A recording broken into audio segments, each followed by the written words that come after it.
الحمد لله كفى والصلاة والسلام على نبي مصطفى تحليها دقمة عربسيو يسدوها وسارة الدين تيا وقافتها وبهدي وحبراشة هالكن جوجتا وضيع رقميدي دقمة عربسيو لما أنتي السلام عليكم ورحمة الله تعالى وبركاته عيد وناكسن تقبل الله منا ومنكم من صالح الأعمال waxaan halkan munaasabada ciid darteed ugu hambalyeynaya dhammaan shacabweynaha Jamhuuriyadda Soomaaliland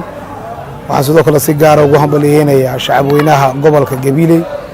si khaas ah waxaan halkan doonayaa inaan ugu hambalyeeyo uga duceeyo shacabweynaha degmadan Arabsiyo oo leeyahay bishii barakaysneed ee Ramadaan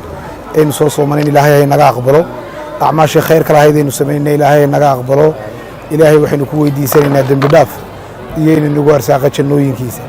inteeni dhimatay inuu Ilaahay ugu naxariisto inta noolna inuu Ilaahay dambi dhaaf iyo naxariis iyo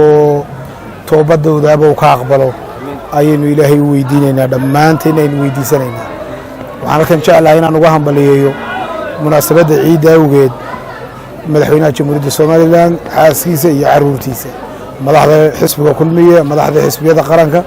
madaxda ciidamada booliska ciidamada qaranka dhammaantoodba waxaan leeyahay waxa weeyaan dawladda iyo shacabba aad baan ugu hambalyeynaya waxaan leeyahay Ilaahay sanadkiisa hay nagu gaarsiiyo reer Soomaaliland bash iyo barwaaqo Ilaahay hay nagu gaarsiiyo sanadkiisa ciideeda ku wada ciidaya farxad iyagoo wadankoodina la ictiraafsan yahay amni iyo amaan iyo iimaan bay Ilaahay isagoo inoo adkeeyay ayaan Ilaahay inoo weydiinaya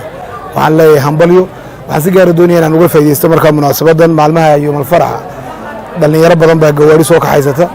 degmadani waa degmada ugu badan ee magaalooyinka hareeraha Gabiley Hargeysa Boorama dalxiis ay imanayaan maalmaha ciidka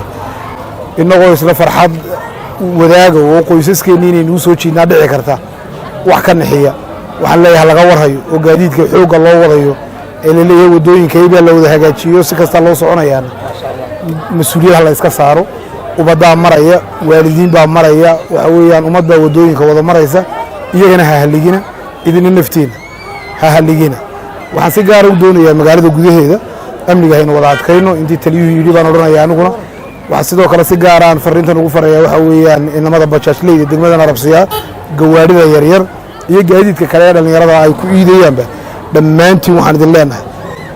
mas'uuliyad aynu iska saarno birta aynu wadano oo yeena nafaheena iyo nafaha dadkeena ba inaan haligin والسلام عليكم ورحمة الله تعالى وبركاته.